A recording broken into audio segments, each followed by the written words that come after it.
Inside Tokyo's National Diet, history unfolded under the bright clinical lights of the chamber. Lawmakers rose to their feet as Sanae Takaichi stood from her seat, bowed deeply, and became Japan's first female prime minister. The applause was polite but long, the moment monumental. At 64, the veteran conservative from Nara had just broken a political barrier that had stood for more than a century. Moments later, the cameras followed her down the red-carpeted stairs of the Kantei, the official residence of Japan's premier. Flanked by her new cabinet, Takaichi appeared calm, almost understated, as she posed for photographs. Her expression, controlled but purposeful, reflected both pride and pressure. She is Japan's fifth leader in 5 years, heading a fragile minority government, and faces daunting expectations from a nation weary of political turnover. When she finally took the podium for her first press conference, the room fell silent. "We will take all necessary measures to mitigate the impact of US tariffs," she said firmly. The core of this cabinet's growth strategy is crisis management investment. Her tone was measured, but her message was ambitious: to steer Japan through global economic turbulence while protecting its supply chains and food and energy security. She promised strategic, proactive investment and deeper cooperation between the public and private sectors, a plan that would soon be tested.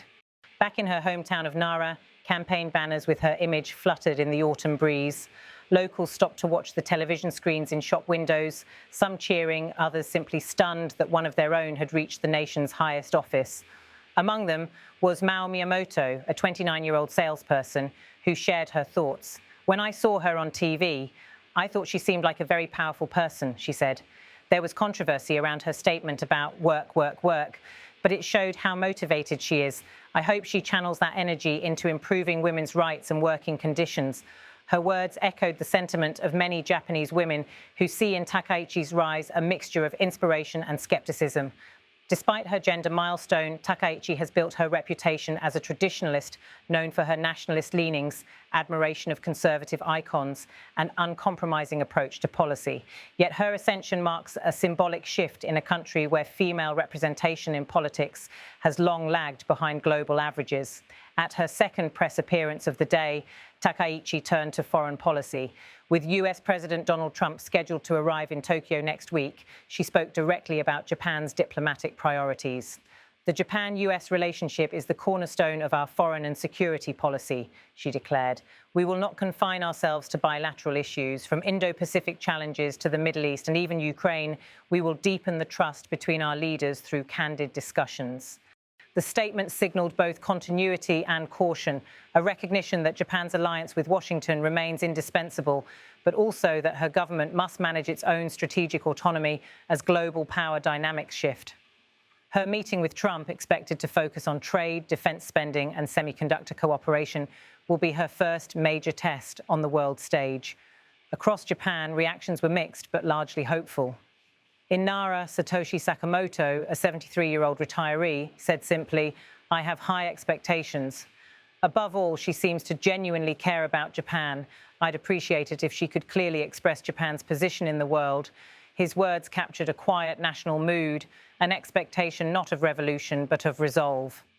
As night settled over Tokyo, the new Prime Minister's official portrait was unveiled at the Kantei. Beneath the soft studio lighting, Takaichi stood with her hands folded neatly, a subtle smile on her face. Behind her, the Japanese flag hung perfectly still. Her challenges are formidable: reviving a sluggish economy, countering demographic decline, strengthening defense, and managing an increasingly volatile neighborhood that includes China, North Korea, and Russia. But in a country where political leaders often rise and fall within months, her success or failure will shape more than headlines. It could redefine what leadership looks like in Japan. For now, as the capital hums with anticipation ahead of Trump's visit, the spotlight remains firmly on Sanae Takaichi, the first woman to lead Japan, stepping into history with the weight of expectation and the promise of change.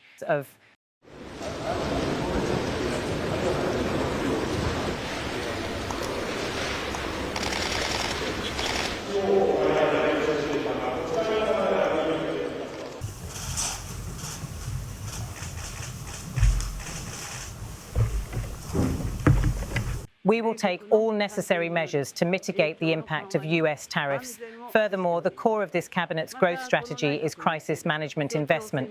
In areas such as economic security, food security and energy security, we will make strategic, proactive investments through public-private cooperation to address various risks and social challenges.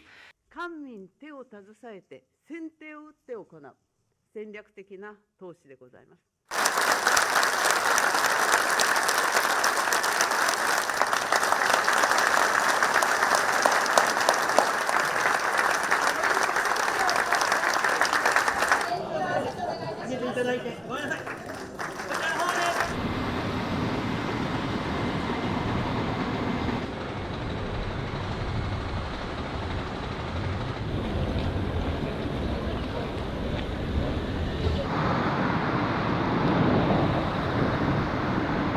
When I saw her on TV, I thought she seemed like a very powerful person. There was also some controversy around her statement about work, work, work, but it really showed how full of energy and motivated she is. There might be concerns about work-life balance and other issues, but I hope she channels that energy into politics and contributes to improving women's rights and creating a better working environment for women.